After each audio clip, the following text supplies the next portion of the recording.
Hello friends, welcome back to Shiksha Mantra with शिक्षा। आज की वीडियो में हम पढ़ेंगे क्लास 6 का चैप्टर 2 बचपन। इसके अंतर्गत लेखिका अपने बचपन के दिनों से रूबरू कराएंगी और बताएंगी कि उनके बचपन में और आपके बचपन में कितना बदलाव आ चुका है। आइए शुरू करते हैं। मैं तुम्हें अपने बचपन की ओर ले जाऊंगी। मैं तुमसे कुछ इतनी बड़ी हूँ कि तुम्हारी दादी भी हो सकती हूँ, तुम्हारी नानी भी, बड़ी बुआ भी, बड़ी मौसी भी। परिवार में मुझे सभी लोग जीजी कहकर ही पुकारते हैं। जीजी मिस दीदी कहकर ही पुकारते हैं। हाँ, मैं इन दिनों कुछ बड़ा यानी उम्र में सयाना महसूस करने लगी हूँ। शायद इसलिए कि पिछली शताब्दी में पैदा हुई थी। लेखिका बताते हैं कि इन दिनों वो अपने आप को उम्र में बड़ा यानी कि सयाना महसूस करने लगे। और क्यों? क्योंकि शायद वह पिछली शताब्दी में पैदा हुई थी। मेरे पहनने ओढ़ने में काफ़ी बदलाव आए हैं। पहले मैं रंग बिरंगे कपड़े पहनती रही हूँ, नीला, जामुनी, ग्रे, काला, चॉकलेटी। अब मन कुछ ऐसा करता है कि सफ़ेद पहनूं। लेखिका बताते हैं कि पहले वे रंग बिरंगे कपड़े पहनती थी, नीला, जामुनी, ग्रे, काला, चॉकलेटी। अब उनका मन कुछ ऐसा करता है कि सफ़ेद पहनो। गहरे नहीं, हल्के रंग, यानी कि गहरे रंग पहनने का मन नहीं करता, हल्के रंग। मैंने पिछले दशकों में तरह तरह की पोशाकें पहनी हैं। पहले फ्रॉक, फिर निक्कर, वॉकर, स्कर्ट, लहंगे, गरारे और अब चूड़ीदार और घेरेदार कुर्ते। बचपन के कुछ फ्रॉक तो अब तक याद हैं। लेखिका को बचपन के कुछ फ्रॉक तो अब तक याद हैं। हल्की नीली और पीली धारी वाला फ्रॉक, गोल कॉलर और बाजू पर भी गोल कफ। एक हल्के गुलाबी रंग का बारीक चुन्नटों वाला घेरेदार फ्रॉक, नीचे गुलाबी रंग की फ्रिल। उन दिनों फ्रॉक के ऊपर की जेब में रुमाल और बालों में इतारते रंग बिरंगे रिबन का चलन था। लेमन कलर का बड़े प्लेटों वाला गर्म फ्रॉक जिसके नीचे फर टकी थी। 2 ट्यूनिक भी याद है, एक चॉकलेट रंग का और अंदर की कोटी प्याजी, दूसरे ग्रे और उसके साथ सफ़ेद कोटी। यानी कि उनको तो टॉनिक अभी भी याद है, एक चॉकलेट रंग का और दूसरा कौन सा, ग्रे और उसके साथ सफ़ेद कोटी, ये भी उनको याद है। बचपन में मुझे अपने मोजे और स्टॉकिंग्स भी याद हैं। लेखिका को क्या अपने मोजे और स्टॉकिंग्स भी याद है। बचपन में हमें अपने मोजे खुद धोने पड़ते, वह नौकर या नौकरानी को नहीं दिए जा सकते थे। इसकी सख्त मनाही थी। लेखिका बताते कि बचपन में उनको अपने मोजे खुद ही धोने पड़ते थे, वह नौकर या नौकरानी को नहीं दिए जा सकते थे। इसकी सख्त मनाही थी। हम बच्चे इतवार की सुबह इसी में लगाते। धो लेने के बाद अपने जूते पॉलिश करते। जब जूते कपड़े या ब्रश से रगड़ते तो पॉलिश की चमक उभरने लगती। सरवर, मुझे आज भी बूट पॉलिश करना अच्छा लगता है। वो बताते हैं कि उन्हें आज भी बूट पॉलिश करना अच्छा लगता है। हालांकि अब नई किस्म के शू आ चुके हैं। लेखिका बताते हैं कि अब नई किस्म के शूज़ आ गए हैं। कहना होगा कि ये पहले से कहीं ज़्यादा आरामदेह, यानी कि ये पहले से आरामदायक है। हमें जब नए जूते मिलते उसके साथ ही छालों का इलाज शुरू हो जाता। यानी कि उस टाइम पे जब नए जूते मिलते थे उनसे छालों का इलाज शुरू हो जाता है, क्योंकि वो इतने आरामदायक नहीं होते थे, उनसे छाले हो जाते थे। जब कभी लंबी सैर पर निकलते अपने पास रुई जरूर रखते। जूता लगा तो रुई मोजे के अंदर। हाथ तुम्हारे बचपन में तो बहुत फ़र्क हो चुका है। लेखिका बताते हैं कि तुम्हारे और हमारे बचपन में तो काफ़ी फ़र्क हो चुका है। हर शनिचर को हमें ऑलिव ऑयल या कैस्टर ऑयल पीना पड़ता। यह एक मुश्किल काम था। शनिचर को सुबह से ही नाक में इसकी गंध आने लगती। लेखिका बताते हैं कि हर शनिचर यानी कि शनिवार को उन्हें ऑलिव ऑयल पीना पड़ता, या कैस्टर ऑयल पीना पड़ता। यह एक मुश्किल काम था उनके लिए। यह एक बहुत मुश्किल काम था। शनिचर को सुबह से ही नाक में इसकी गंध आने लगती, यानी कि शनिवार की सुबह से ही उनको इसकी स्मेल आने लगती। छोटे शीशे के गिलास जिन पर ठीक खुराक के लिए निशान पड़े रहते, यानी कि कितनी चम्मच खुराक लेनी है, ठीक उन्हें देखते ही मितली होने लगती। उनको देखते ही उनको अजीब सा लगने लगता। मुझे आज भी लगता है कि अगर हम ना भी पीते या शनिवारी दवा तो कुछ ज़्यादा बिगड़ने वाला नहीं था, यानी कि सेहत ठीक ही रहती, कुछ ज़्यादा बिगड़ता नहीं ना पीने से। मैं तुम्हें बताऊंगी कि हमारे समय और तुम्हारे समय में कितनी दूरी हो चुकी है।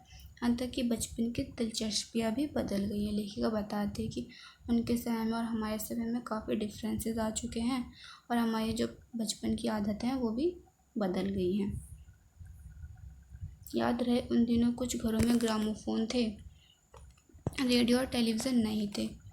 हमारे बचपन की कुल्फ़ी आइसक्रीम हो गई है, कचौड़ी समोसा पेटीज में बदल गया है, शहतूत और फालसे और खसखस के शरबत कोक पेप्सी में। लेखिका बोलती हैं कि हमारे बचपन की जो कुल्फ़ी थी वो अब आइसक्रीम में बदल गई है, कचौड़ी समोसा पेटीज में बदल गया है, शहतूत और फालसे और खसखस के शरबत कोक पेप्सी में। उन दिनों कोक नहीं, लेमनेड विमटो मिलती थी। यानी कि उस समय में क्या कोक नहीं मिलती थी, विमटो लेमनेड मिलती थी। शिमला और नई दिल्ली में बड़े हुए बच्चों को वेंगर्स और डेविको रेस्तरां की चॉकलेट और पेस्ट्री मज़ा देने वाली होती थी। कि डेविको रेस्तरां की जो चॉकलेट थी, रेस्टोरेंट की चॉकलेट, वह बहुत मज़ा देने वाली होती थी। हम भाई बहनों की ड्यूटी लगती शिमला मॉल से ब्राउन ब्रेड लाने की। फिर वो दोनों भाई बहन थे, उनकी ड्यूटी लगती शिमला मॉल से ब्राउन ब्रेड लाने की। हमारा घर मॉल से ज़्यादा दूर नहीं था, एक छोटी सी चढ़ाई और गिरजा मैदान पहुंच जाते। वहाँ से एक उतराई उतरते और मॉल पर कॉन्फेक्शनरी काउंटर पर तरह तरह की पेस्ट्री और चॉकलेट की खुशबू मन भावनी, यानी कि इनकी जो खुशबू होती चॉकलेट और पेस्ट्री की, इनसे उनका मन भावनी मीन्स उनको खाने का मन करने लगता। उसकी खुशबू सूंघ के हमें हफ्ते में एक बार चॉकलेट खरीदने की छूट थी। सबसे ज़्यादा मेरे पास चॉकलेट टॉफ़ी का स्टॉक रहता। मैं चॉकलेट लेकर खड़े खड़े नहीं खाती, घर लौटकर साइन बोर्ड पर रख देती और रात के खाने के बाद बिस्तर में लेटकर मज़ा ले लेके खाती। शिमला के काफ़ल भी बहुत याद आते हैं। लेखिका को शिमला के काफ़ल भी बहुत याद आते हैं। खट्टे मीठे, कुछ एकदम लाल, कुछ गुलाबी, रस भरी कसमल सोचकर ही मुंह में पानी भरा है, जैसा भी हमारे मन में आ रहा है। चेस्टनट एक और गजब की चीज़, आग पर भुने जाते और फिर छिलके उतार कर मुँह में। चने जोर गरम और अनारदाने का चूरन। हाँ, चने जोर गरम की पुड़िया जो तब थी वह अब भी नज़र आती है। पुराने कागज़ों से बनाई हुई इस पुड़िया में निरा हाथ का कमाल है, यानी कि जो इसे बनाते उसके हाथ में ही अलग एक कमाल होता है, जिससे इतना स्वाद आता है। नीचे से तिरछी लपेटते हुए ऊपर से इतनी चौड़ी कि चने आसानी से हथेली पर पहुंच जाए। एक वक्त था जब फिल्म का गाना चना जोर गरम, बाबू मैलाया मज़ेदार चना जोर गरम, उन दिनों स्कूल के हर बच्चे को आता था, यानी कि ये गाना हर बच्चों को याद हो गया था और ये गाना बहुत फेमस हो चुका था। कुछ बच्चे पुड़िया पर तेज मसाला बुरकवाते, यानी कि बच्चे क्या करते, ज़्यादा मसाला छिड़कवाते ताकि खाने में मज़ा आए। पूरा गिरजा मैदान घूमने तक यह पुड़िया चलती रहती। एक एक चना पापड़ी मुंह में डालने और कदम उठाने में एक खासी लय रफ्तार थी। छुटपन में हमने शिमला रिज पर बहुत मज़े किए। लेखिका बताती हैं कि छुटपन में बचपन में उन्होंने खूब मज़े किए, रिज पर बहुत मज़े किए हैं, घोड़े की सवारी की है। शिमला के हर बच्चे को कभी न कभी यह मौका मिल ही जाता।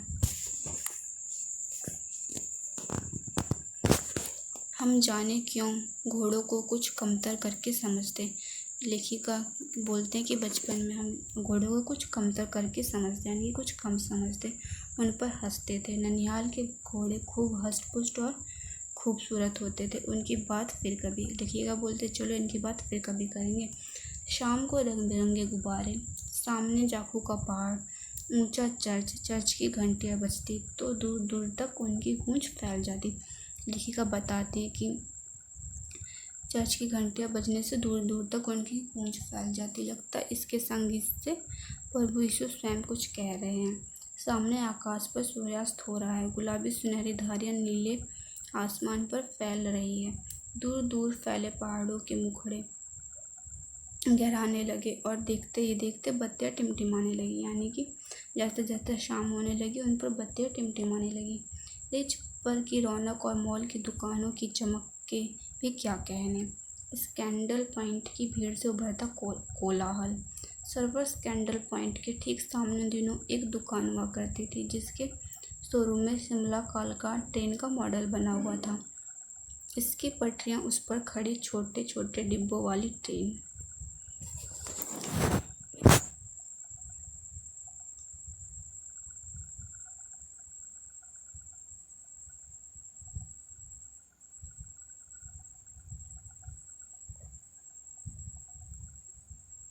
एक और लाल टीन की छत वाला स्टेशन और सामने सिग्नल देता खंबा, थोड़ी दूर पर बनी सुरंगें। पिछली सदी से तेज रफ्तार वाली गाड़ी वही थी। कभी कभी हवाई जहाज भी देखने को मिलते। दिल्ली में जब भी उनकी आवाज़ आती, बच्चे उन्हें देखने बाहर दौड़ते। यानी कि जब पहले बचपन में उन्हें हवाई जहाज दिख जाते तो बच्चे क्या करते, उनको देखने के लिए दौड़ पड़ते। दिखता एक भारी भरकम पक्षी उड़ा जा रहा है। ऐसा लगता है कि भारी भरकम पक्षी उड़ा जा रहा है पंख फैलाकर। या देखो और वह गायब, यानी कि देखते ही वह गायब हो जाता। उसकी स्पीडें इतनी तेज लगती। हाँ, गाड़ी के मॉडल वाली दुकान के साथ एक और ऐसी दुकान थी जो मुझे कभी नहीं भूलती। यानी कि उस जो गाड़ी के सामने मॉडल वाली दुकान थी, उस दुकान को भी लेखिका कभी नहीं भूलती। यह वह दुकान थी जहाँ मेरा पहला चश्मा बना था। वहाँ आँखों के डॉक्टर अंग्रेज थे। यानी कि जो वहाँ के डॉक्टर थे वो अंग्रेज थे। शुरू में चश्मा लगाना बड़ा अटपटा लगा। छोटे बड़े मेरे चेहरे की ओर देखते और कहते, आंखों में कुछ तकलीफ़ है? इस उम्र में ऐनक, दूध पिया करो। मैं डॉक्टर साहिबा का कहा दोहरा देती। कुछ देर पहनोगी तो ऐनक उतर जाएगी। यानी कि डॉक्टर ने सलाह देते, कुछ देर पहनोगी तो उतर जाएगी। बट ऐसा हुआ नहीं। वैसे डॉक्टर साहिब ने पूरा आश्वासन दिया था, लेकिन चश्मा तो अब तक नहीं उतरा। नंबर बस कम ही होता रहा। मैं अपने आप इसकी जिम्मेवार हूँ। लेखिका बोलती कि मैं खुद ही इसकी जिम्मेदार हूँ। जब आप दिन की रोशनी को छोड़कर रात में टेबल लैंप के सामने काम करेंगी तो इसके अलावा और क्या होगा। हाँ, जब पहली बार मैंने चश्मा लगाया तो मेरे एक चचेरे भाई ने मुझे छेड़ा। देखो कैसी लग रही है। यानी कि चचेरे भाई ने उनको छेड़ते हुए कहा, देखो कैसी लग रही है।